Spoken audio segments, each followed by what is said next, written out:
Hi, this is Scott Garibay, and today we're going to talk about a very specific element that was within the proximity of the very sharp rise and very sharp fall of Gary Gygax Dungeons and Dragons. So Gary Gygax in connection to the Dungeons and Dragons. So Gary Gygax funded Dungeons and Dragons in 1973.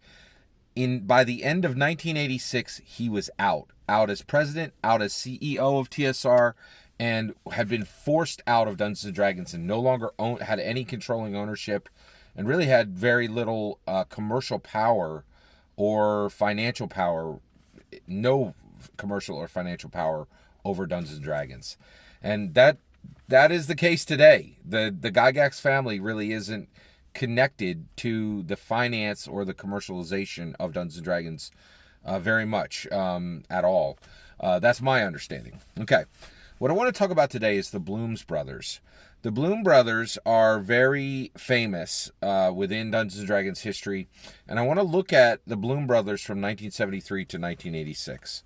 So there were three Blume brothers. Brian Blume, he's the most important by far of the Blume brothers in connection to Dungeons & Dragons. Melvin Blume, he's the least important of all of them and the least connected to Dungeons and Dragons.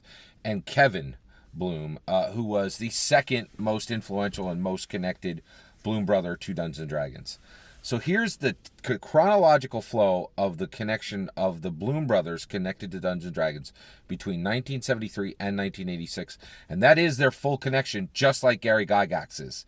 The Blume brothers are there every step of the way, one or all of them, every step of the way with the same at the same levels as Gary Gygax through 1985, and then there's like 1 year where Gary Gygax was still with Dungeons and Dragons, but it didn't really matter.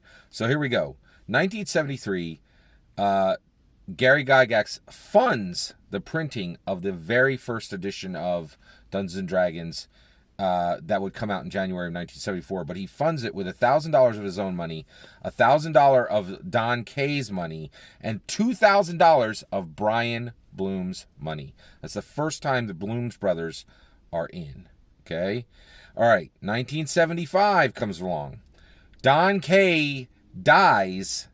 So one of the three original funders, money funders of Dungeons and Dragons, dies at the age of 36 of a heart attack. Okay, Melvin Blume then buys Kay's shares. Okay, so now Brian Blume is in, Melvin Blume is in.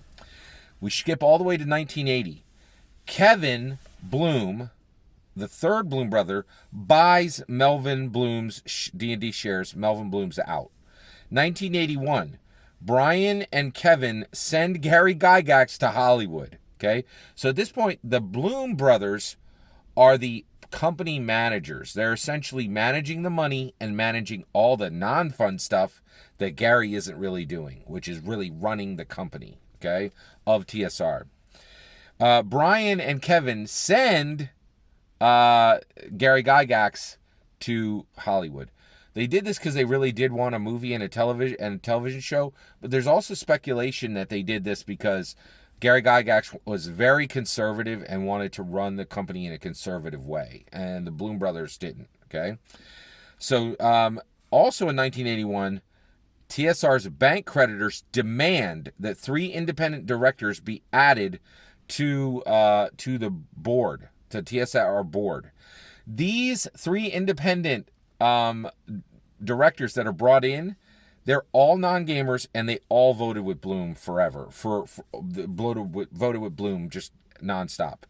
1984 comes. Brian Blume has taken TSR to be a $30 million industry leader in tabletop role-playing games, but he's also made it so that there's $1.5 million in debt. Now, of course, there's other people in play, but Brian Blume is the main driver at this point, okay, when it comes to the money, all right?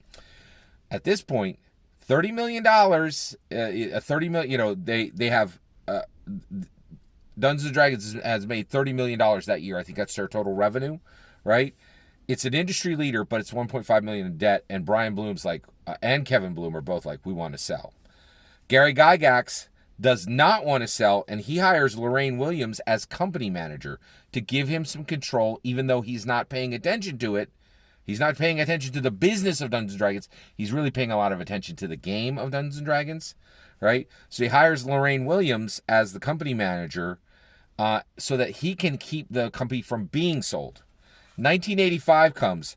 Brian and Kevin Blume both sell all their shares to Lorraine Williams, who Gary Gygax had hired. And both Kevin Blume and Brian Blume exit TSR at that point. Williams now has a majority share of all the stocks. Lorraine Williams, who Gary Gygax hired, now has the majority shares of the stocks, right? She replaces Gary Gygax as TSR president and CEO. She doesn't kick him out, right? She just takes full control. And he's there and essentially is a subordinate to her. In 1986, at the end of 1986, Gary Gygax, like in December, it happens in like October and December, Gary Gygax resigns and then sells. He resigns and then he settles all his disputes with, resigns and settles all his disputes with TSR. That's the story of the Blumes brothers. What are your thoughts on this? I'd love to hear it. Let me know in the comments below. Please consider liking and subscribing, and have a wonderful millennium.